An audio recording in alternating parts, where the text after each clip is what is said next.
Why is life so incredibly cruel?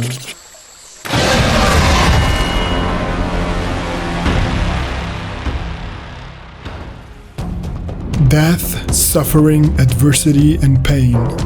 Genndy Tartakovsky's Primal is a show that brutally throws all of these subjects into your face and while doing so, presents an answer to the previously posed question.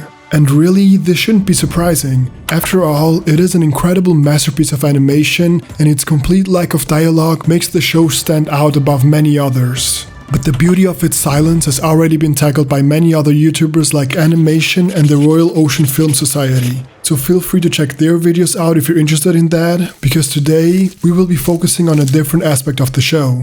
On a harsh reality of life and nature that is beautifully captured within every episode of Primal. The fact that life is beautifully cruel.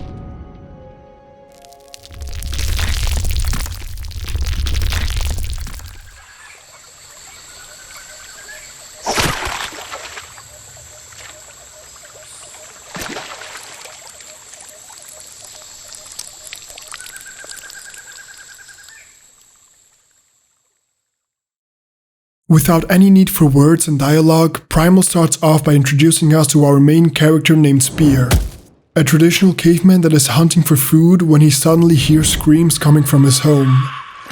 In sudden shock, he then desperately tries to return to his family, but when he gets there, they're being brutally attacked by a group of theropod dinosaurs.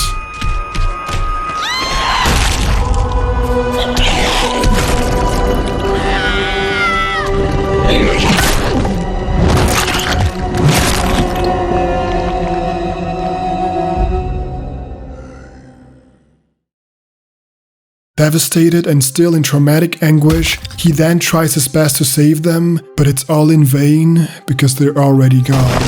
There's nothing left but blood and the dreadful scent of death looming in the air. Miserable and heartbroken, he then contemplates suicide. What happened cannot be undone, and so, the cruel reality of life is something he can no longer bear. But Spear doesn't kill himself. He is reminded of the ones he loved and how he wouldn't do them any justice by simply giving up, and so he keeps on fighting and decides to move on. Sometime later, our main protagonist encounters a Tyrannosaurus named Fang, and after being reminded of that one fateful day, he then vows revenge.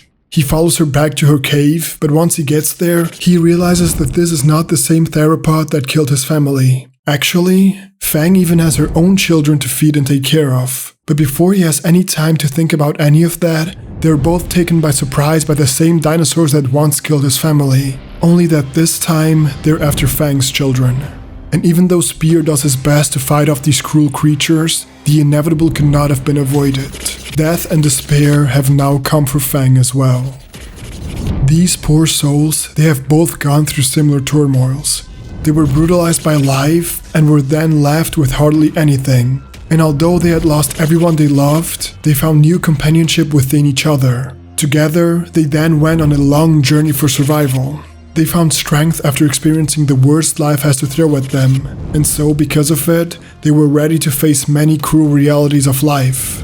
Death, suffering, pain, and torture were all conquered by them because they chose to embrace the cruel adversity of life.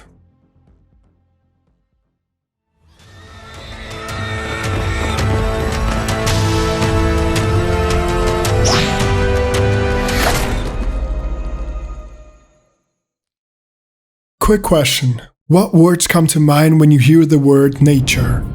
Maybe peaceful or calm, freedom, joy, pleasure, who knows, maybe even idyllic? Well, and what about death, destruction, torture, pain, and anguish? Not the first words that would come to mind, right?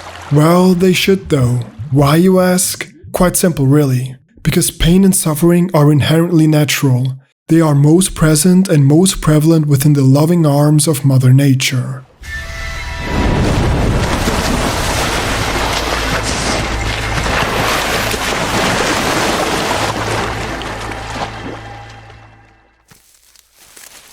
It's weird, isn't it? Given how much of it takes place in nature, it's almost funny that we humans have such an idyllically biased view of nature. We have the tendency to perceive nature as an almost perfect entity that does no harm unless humans are somehow involved.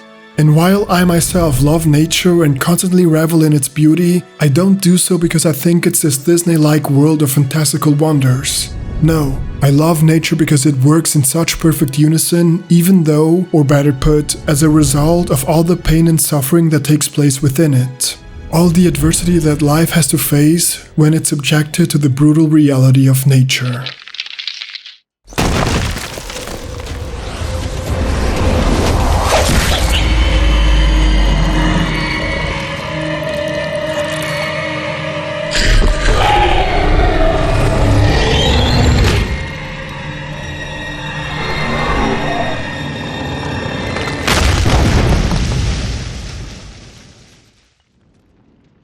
Before we move on, I'd really like to place emphasis on this point, because many of us look at nature and see it only as a model to follow. We see no flaws within it because we only pay attention to its positive sides, and so, when we inevitably encounter flaws and atrocities in the human environment, instead of wondering if there is a natural origin to this cruelty, we simply condemn all of humanity for being inherently corrupt.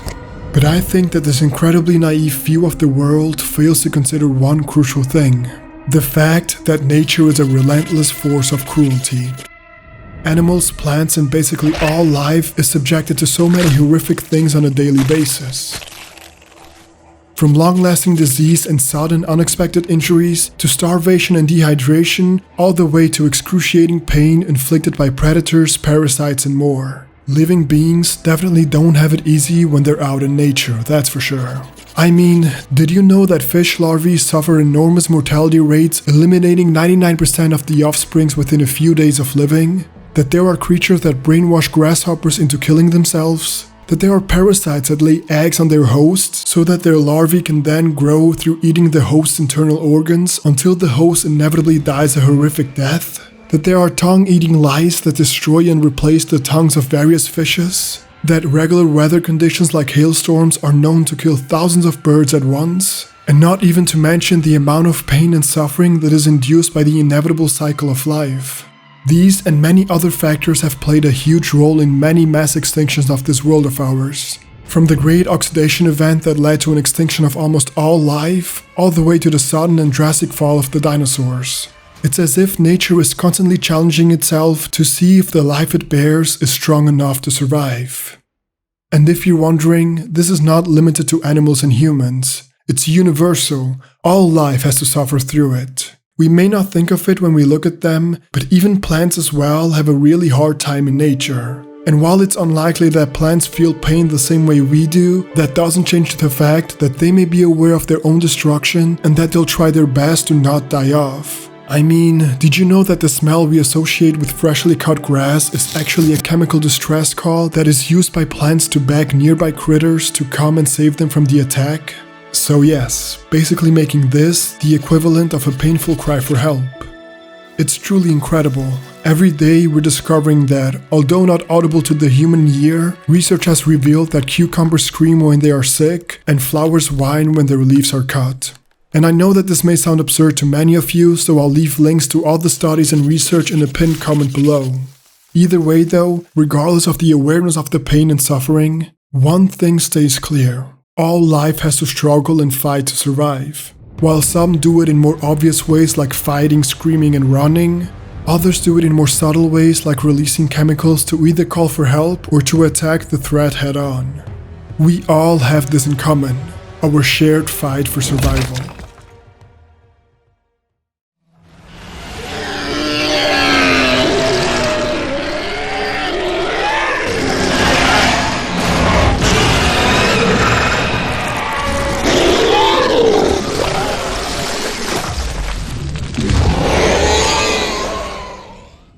Have you ever heard the story of the dodo bird?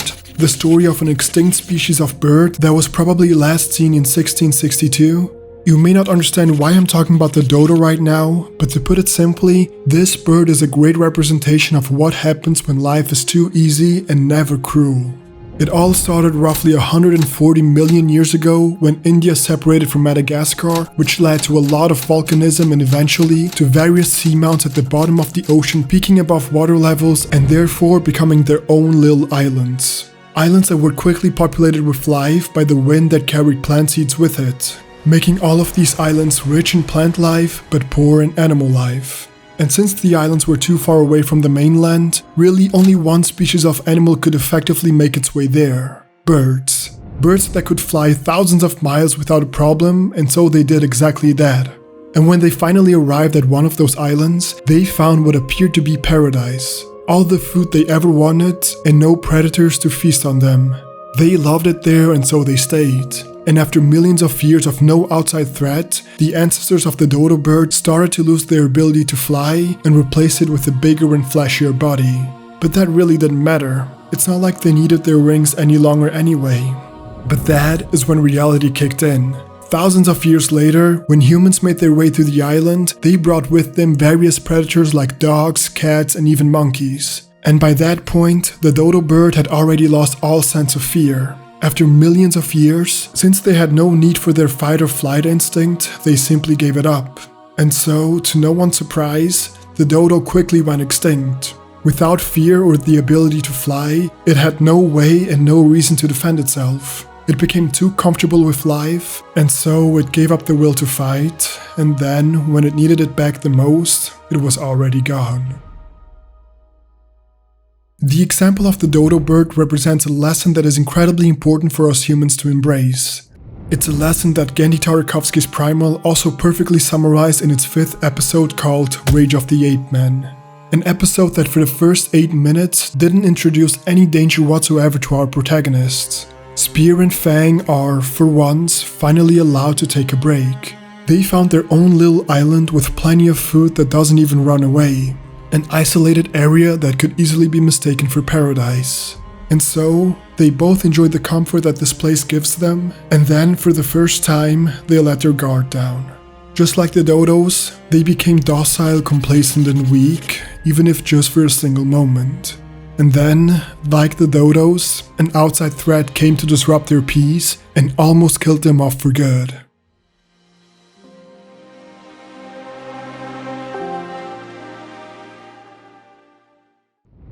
The story of the dodos and of Primal is, fundamentally speaking, a story about the struggle and suffering of life. Of how life and nature will always challenge you and make it as hard as possible so that you can learn from it. And I'm not saying that suffering is inherently good.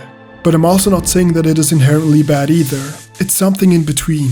Something truly natural. It certainly feels horrible and can completely destroy one's life. But if you're able to weather the storm, you'll become stronger than ever before. Because the only way to become more resilient is by facing adversity head on and then embracing it as a part of one's life.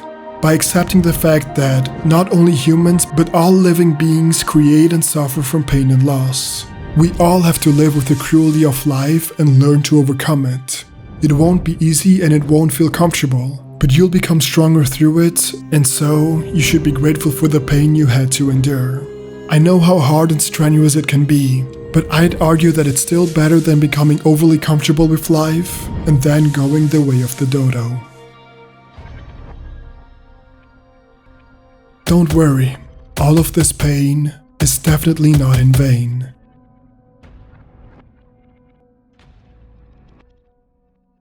Thanks for watching, guys. Feel free to subscribe and check out one of my previous videos right here. This channel is all about digging deeper into the meaning of life and how we can get there through video games, movies, and TV shows. So if that interests you, make sure to subscribe and share it with the people you love. See ya!